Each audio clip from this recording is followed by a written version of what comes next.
Hello, bienvenue dans ce nouvel épisode de Walk With Me. Aujourd'hui, on va parler d'horizon de croissance, de comment les grands groupes structurent leur croissance. C'est un livre que j'ai lu il y a maintenant 2 ans qui parlait de ce sujet et je pense que c'est assez intéressant parce qu'à un moment, il était un peu populaire dans l'écosystème startup, mais plus maintenant et pourtant, il nous permet de comprendre mieux comment fonctionnent les startups et comment fonctionnent les grands groupes et les logiques qu'il y a autour de l'acquisition de startups dans les grands groupes.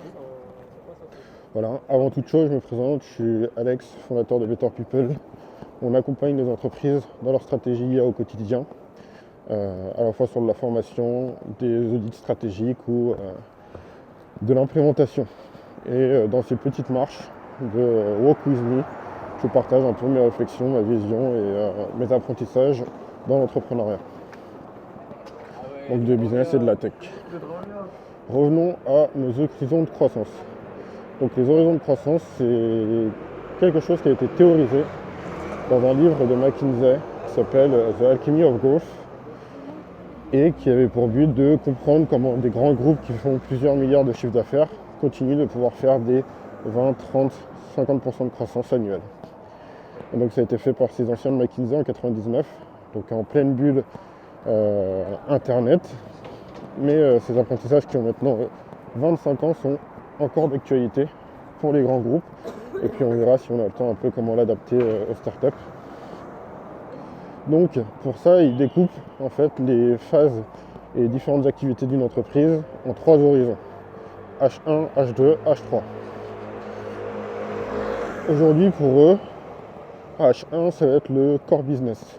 Le core business, c'est ce qui va faire vivre votre société, ce qui va faire le maximum, la principale partie de vos marges et qui va faire que votre société gagne de l'argent et est rentable. Ensuite, il va y avoir le H2. Le H2, ce sont des business models qui fonctionnent, qui sont éprouvés et qui sont répétables et qui vont faire en sorte que votre entreprise puisse avoir de la croissance. Donc ça va être croissant en nombre d'utilisateurs. Plus tard, leur objectif, ça sera de faire un H1. Mais là, l'objectif, c'est pas que ça soit bénéficiaire, c'est que ça soit déficitaire, la plupart du temps, pour investir dans sa croissance. Okay. Et ensuite, il va y avoir les H3. Les H3, ce sont les nouveaux marchés, les marchés émergents, où il y a encore une recherche de business model, une recherche de modèles répétables, scalables et avec le potentiel de devenir un H1 à terme, mais qui n'est pas résolu. Une fois qu'on a vu les 3 horizons de croissance, ce qu'on va vouloir voir, c'est à quoi ça sert et peut-être un exemple. Je vais commencer par un exemple. Pour un exemple, on va prendre Uber. Uber, leur H1, c'est les VTC. Donc c'est avec ça qu'ils font de l'argent. Ils sont bénéficiaires depuis peu, je crois. Donc ils ont activé la rentabilité.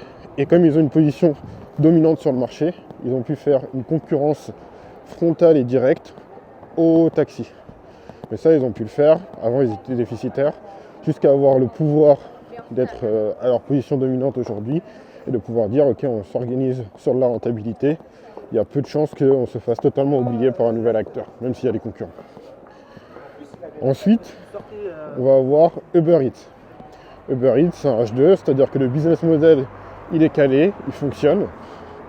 Mais par contre, ils vont être déficitaires sur cette activité parce que leur objectif, c'est d'avoir un maximum de croissance, de gagner cette bataille avec Deliveroo.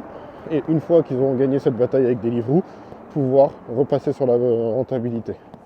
Par contre, sur le H3 de Uber, je ne le connais pas. Il y en a sûrement, si. J'ai vu qu'ils essayaient, par exemple, dans certains pays, de faire de la location de voitures, location d'utilitaires. Ça va être un H3. C'est-à-dire que le modèle n'est pas encore éprouvé. Ils ne sont pas en phase de croissance, ils sont en phase de test. Ils regardent ce qui est possible ou pas possible. Un autre exemple, Blablacar. Blablacar, leur H1, ça va être le covoiturage. Ils sont connus pour ça, position dominante. Et aujourd'hui, on ne dit pas je vais faire un covoiturage, on dit je vais faire un Blablacar. Leur H2, ça va être Blablabus. Donc c'est un modèle qui fonctionne, qui est répétable, scalable, mais sur lequel ils ne sont pas encore en position dominante. Aujourd'hui, on a Flixbus, qui est beaucoup plus connu que Blablabus. Et ensuite, on va se retrouver avec Blabla Daily, qui sont du covoiturage de tous les jours, qui qui est aujourd'hui en phase de test et ils n'ont pas encore finalisé les process. Ok. Une fois qu'on a ces différents horizons, on va essayer de comprendre comment utiliser ces horizons de croissance dans les grands groupes. Donc les grands groupes, ils vont essayer d'investir différemment et les stratégies de développement ne sont pas les mêmes en fonction des horizons. Donc dans le H1, l'objectif c'est d'avoir un maximum de marge. Donc c'est tout optimiser, prendre le moins de risques, être sûr de maximiser son revenu dans le long terme et c'est lui qui va financer toutes les autres activités. Donc l'innovation elle va être incrémentale, le management qui va être très structuré et très descendant et l'objectif c'est d'avoir des gens qui ont une expertise pour optimiser les coûts et maximiser les marges. Ensuite, sur le H2, ça va être différent. Là l'objectif c'est d'avoir des profils qui sont des intrapreneurs, en tout cas des porteurs de projets qui savent mettre à l'échelle des business, qui savent vivre, naviguer quand même dans une certaine incertitude. Et du coup, à partir de ces compétences-là, de pouvoir investir massivement pour devenir une place dominante sur le marché et du coup pouvoir devenir un achat à terme. Et donc là, l'objectif c'est vraiment la croissance, se focus sur la croissance. La rentabilité et les marges, c'est pas un sujet et il faut avoir une place dominante sur le marché. Donc ça permet d'expliquer pourquoi beaucoup d'entreprises ne sont pas rentables sur leurs activités et vont à tout prix chercher la croissance et à tout prix, comme l'expression le dit, pour un jour pouvoir avoir de la rentabilité, une rentabilité qui est intéressante. L'image que j'aime bien à propos de ça, c'est imaginez que vous investissez dans un appart. Plus vous allez garder l'appart et plus vous allez le valoriser, plus vous allez pouvoir faire des bénéfices à long terme. Mais si vous achetez un appart et que votre objectif c'est de le rentabiliser trop tôt, vous n'allez pas faire les mêmes plus-values que si vous avez exploité et développé votre appart dans ses moindres recoins. Donc si vous avez réaménagé la cave, si vous avez fait une extension d'étage, etc., etc. Les entreprises c'est la même chose, sauf qu'il y a encore un autre détail qui est important, c'est qu'une entreprise qui fait du bénéfice, notamment en France, va payer de l'IS, 25% d'IS sur ses bénéfices. Donc une entreprise qui est déficitaire va pouvoir utiliser tout son budget pour croître, alors qu'une entreprise qui est bénéficiaire va au moins reverser 25% à l'État de ses bénéfices et donc va pouvoir moins investir dans sa croissance.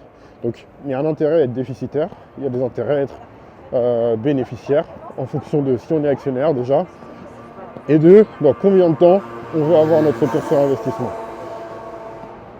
Ensuite, il y a beaucoup de croûtes autour de moi, j'espère que ça ne dérange pas trop le son. Bref, ensuite il va y avoir les H3. Les H3 c'est étudier des business models, donc c'est pas juste mettre des idées sur un PowerPoint ou un tableau blanc, non, il faut aller plus loin que ça, ça va être étudier des business models, mettre en place des POC, investir dans des sociétés.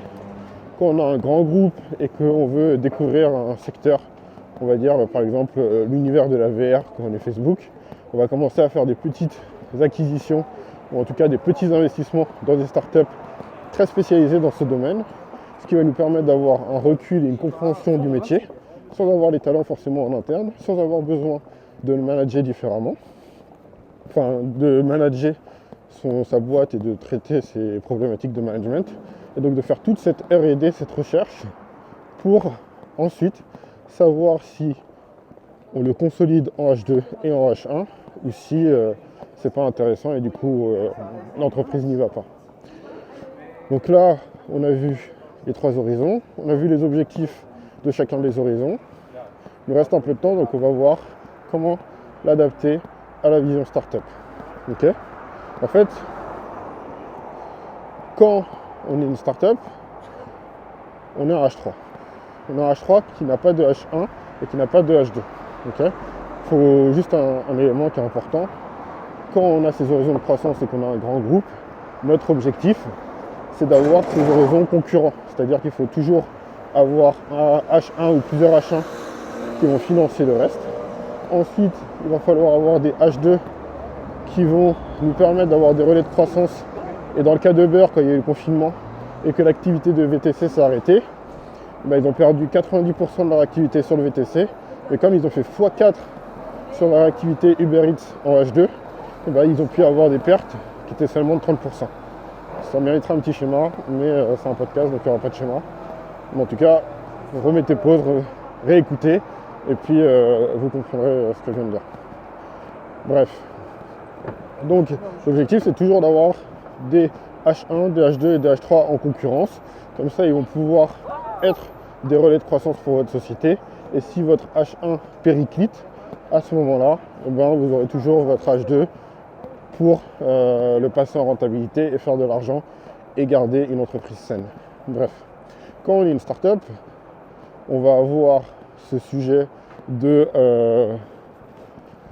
H3 sans avoir de H2 ni de H1. Donc, notre objectif, ça va être d'abord de trouver un modèle qui marche, qui a une bonne réponse du marché et qui va pouvoir être scalable, répétable à l'échelle. Donc, ça c'est en gros le H3, ça correspond à la vie d'une startup pré-product market fit.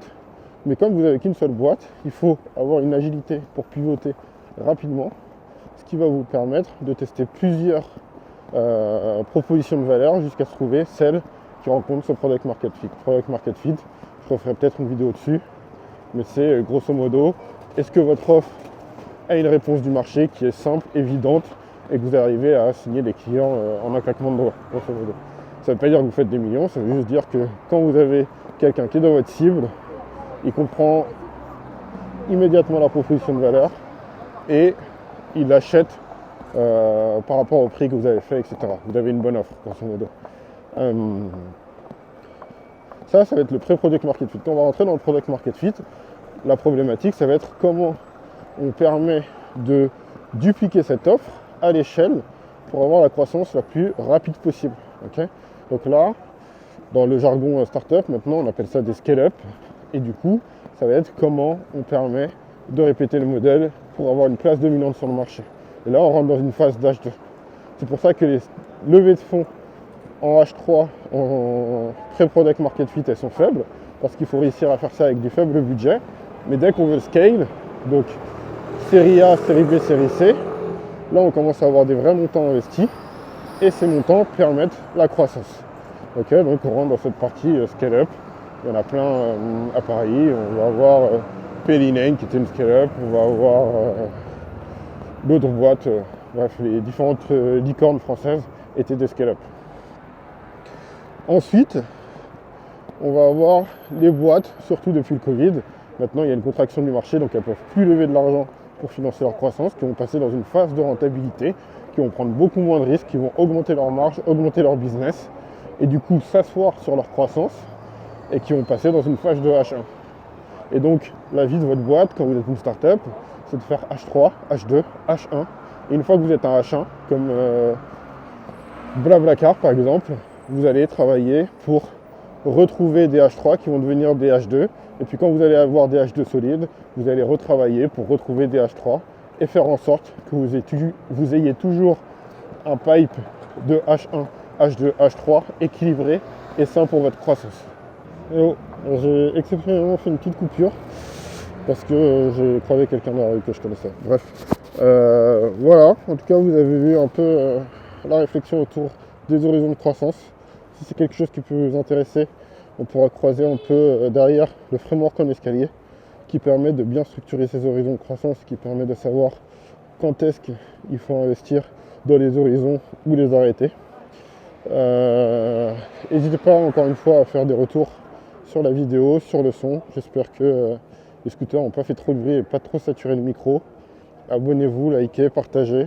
Vous pouvez me suivre sur différents réseaux sociaux. On va commencer à publier un peu plus les épisodes pour vous tenir au courant.